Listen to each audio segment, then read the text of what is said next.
Good day and welcome back to another DBZ Dokkan Battle video. In this video we're going to be taking a look at how you can complete the Earthlings mission for the latest DB Saga Red Zone, and to cut a long story short, how you can beat it with relative ease. Now it's super important to take note that the Earthlings challenge for the DB Saga Red Zone against Goku Youth Giant Ape is pretty tough, because Earthlings as a category is very limited. It's not the biggest category and a lot of its premium units are summonable. We are using in this team two really solid free-to-play units, but basically the concept of this team is built around utilization of a strength friend LRTN. You're going to need either Tien or Yamcha, or for example physical General Tao, to be able to kind of complete this challenge, because you need that other Earthling / Earthbred fighters lead to be able to kind of bring the team together. Using a physical Krillin just isn't going to work. It's just too low in terms of leader stats. Just doesn't function properly. It's just not the right way to go about it. Now what you're going to want to do is rely on the damage of Tien, but you need Tien to appear as much as possible within the first 4 turns, because we're using a Whis. So basically the strategy here is that when you get Tien, you're going to use his active skill while he's in the 3rd slot. This will activate his full damage, his huge 400% kicker bonus, and you can move him to the 2nd slot. Hopefully he'll do a double super, and you'll be able to kick a lot of the health out of the boss, Giant Ape Goku.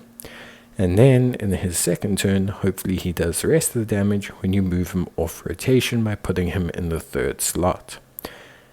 If Tien does not do enough damage, it's going to be a bit of a struggle, especially if you don't have your own Tien to maybe run 2 of them, or if you don't have your own physical General Tao, because Goku does a lot of really interesting stuff. Goku has AoEs, very irritating to deal with. He supers, very irritating to deal with, because he supers pretty hard, 3 million. And on top of that, you can't seal him or stun him or anything, but you can attack lower him. So bringing attack lowering is really helpful.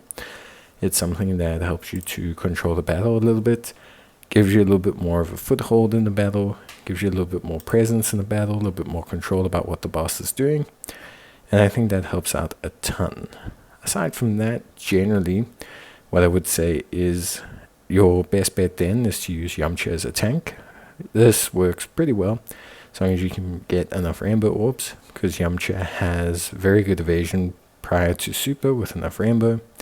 I used a Whis, so I used Whis for turns 1 and 2, then a Whis for turns 3 and 4, and basically that set me up to just have a pretty decent time in terms of taking on the boss. The attack lowering from the Videl helped quite a bit, and also from the Yamcha himself also helped quite a bit. So all of that came together quite nicely, and we ended up having a pretty decent time getting through the boss. But I will say it's very largely dependent on Tien and whether he does additionals. I did a run where Tien didn't do any additionals, didn't work out very well at all. Then I did a run where Tien did additional on both turns and critted with all his attacks, and I defeated the boss very easy. So Tien is our be-all and end-all. He is all our damage. He is all of our kind of lead on damage, and so without him we do struggle. Like if he doesn't get additionals and things like that, although we have some great follow-up damage with units like Yamcha and everything, it just doesn't come together the same way. So it is quite crucial to have Tien do those additional supers, but ultimately at the end of the day it still worked out pretty well.